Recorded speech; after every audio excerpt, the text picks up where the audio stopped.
Нека да покажем как става завършващият край. Значи ето ги трите реда. Решаваме, че това ще ни е единия извод, който трябва да сложим една лайсна така между двете, до тук да бъде дълго. Това ще е един изход. Тук ще трябва да ги окъсим. Тоест веригата, която трябва да е с по-дебел проводник. Може да се използва такъв проводник, който ляга върху четирите извода. И връзката става така. От тук почваме, вървим така. Тук също ще има един такъв проводник, такава връзка, като тази, само че от тази страна.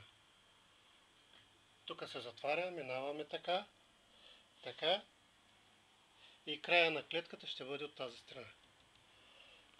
Така. След като е сложен проводника,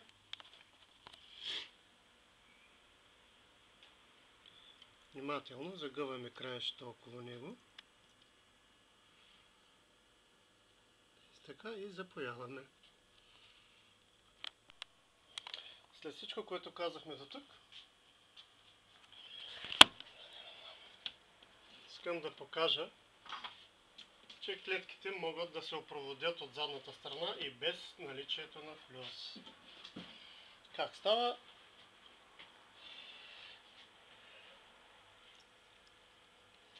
Ето го проводника.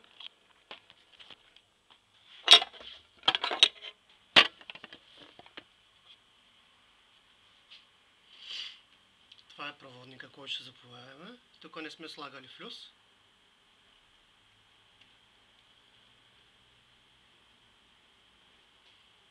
Вуаля! Жичката е запоена от задната страна, така че може и без флюс. За да си нямаме проблеми после с островчетата на спойките и така.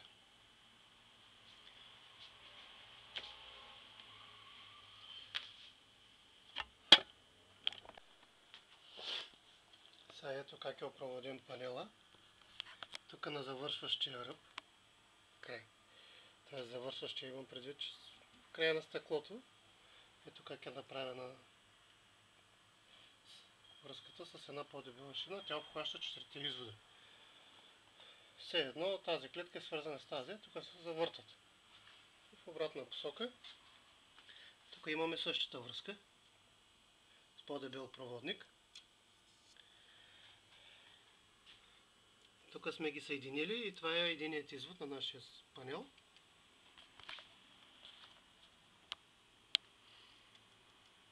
Един извод, който се оказва минуса след замерване. И ето така клетките. Така. Тук е другия извод, който с един проводник, използвани са по-тънки, сме си ги съединили на едно, за да образуваме по-дебел проводник, който да издържа 3 ампера и половина. Сме го докарали до тук, за да съберем двата проводника на едно място. Тук слагаме диода по този начин, тъй като това е плюса. И тук вече получаваме изходящото напрежение на тези два извода така. Тук и тук. Сега ще направим една рамка. И нашият панел е готов опроводен.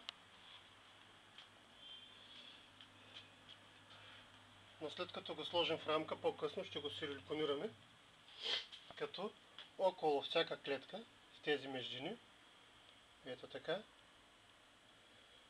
на първо време минем с силикон. След като изсъхне така минатия силикон, вече от цялата страна, отзади, намазваме с силикон, но това ще го направим след като направим рамка на стъклото. Сега ще покажем една рамка. Моя идея не съм я реализирал до сега. Значи това е рамка за комарник. Тя вече е готова. Какво представлява? Взимаме един такъв профил. Профил за комарник. Много горе среден мисля, че се води. Това са съединенията. На вас ви трябва 4 такива съединения и един профил. Обикновено се предлагат складовете за алуминиева дъграва, за материали. 6 метра е дължината на този профил. Излиза около 18 лева. Продават се на килограм. Друг профил, който ще ви трябва, е ето един такъв профил. Това е ъглов профил. 1 на 1. 6 метра струва около 4 лева. Идеята е, след като направим рамката, този профил да го захванем от вътрешната стена, ето така, и да се получи едно легло, където ще легне, ето така,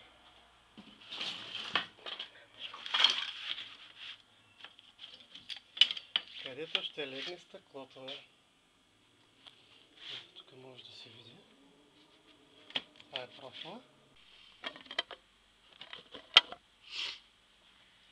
Това е готовата рамка. Пак да покажа. Ще няма да ни.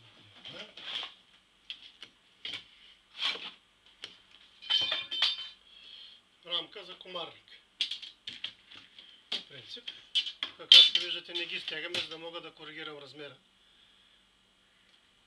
Трябва да внимавате, като си купувате новите, се правят от по-калпава пластмаса и се чупят. Не могат да се коригират. Така поставена рамката.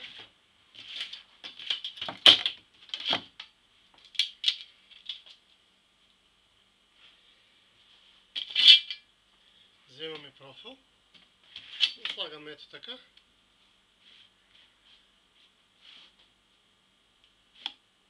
Където ще лежи и самото стъкло.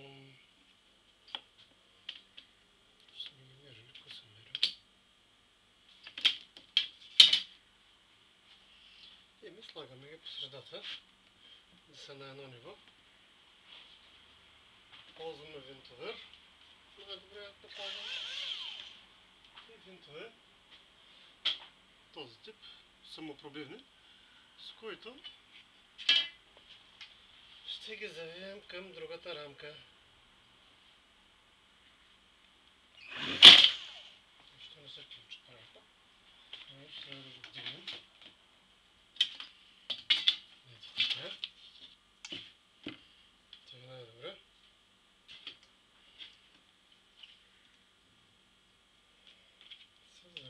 Да се захване. Казваме така. Да се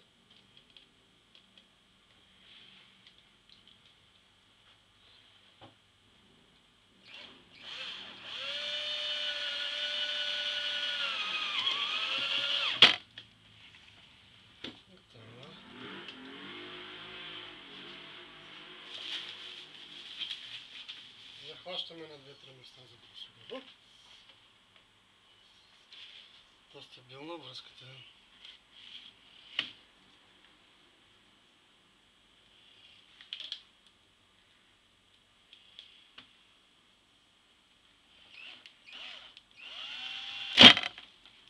Трябва да внимавате, да се наранете. Аз вече го направих.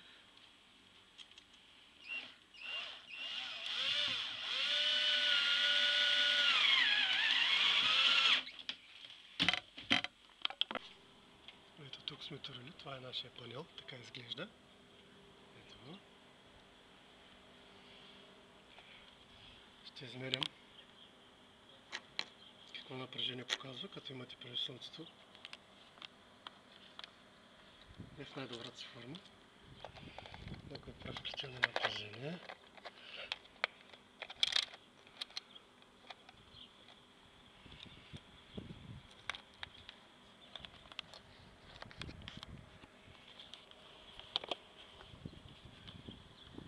Малко ще ми е трудно с една ръка да го направя.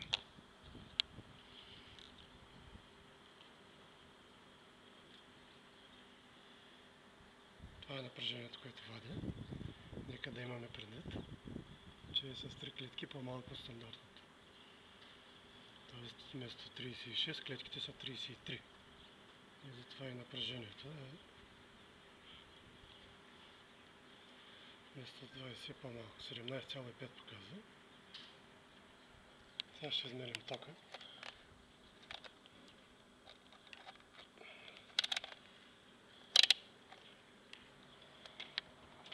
Моментният ток на късо, който можем да замерим в момента при такова слънце, е 1,9 ампера. Имат предвид слънцето е не е много слънчево.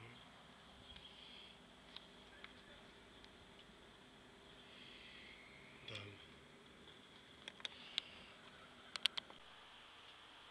Ето клетката, панела вече е на мястото си, в рамката, която сме направили от рамка за комарник, плюс ето тези ъгли, които са поставени от вътрешната страна на рамката, за да може стъклото да легне върху тях. Тук са едни планки, сме защипали, те са геобразни. Ето. Това разстояние е около 8-9 мм, но преценява взаимно, зависи от дебелината на стъклото и се захваща тук за рамката. Значи то подпира стъклото от задната стена и фиксира го, леглото го. Ето на 3 места сме направили така. Тук, тук, тук. Тук също. Сега ще ги извадим. Ще извадим стъклото и ще намажем леглото отдолу по тази дължина с силикон и тогава ще поставим стъклото. Ще фиксирам с държачите и ще го оставим да изсъхне. Ето тук как е направено. Така излиза минусовия полюс. Диода сме го запоили, ето кабела, който идва от този край. Понеже са 3, няма как да ги съберем двете горе. Един извод се получава от тази страна с кабелче, с този белия. Запояваме през диода. Това се оказва плюса. Вързане.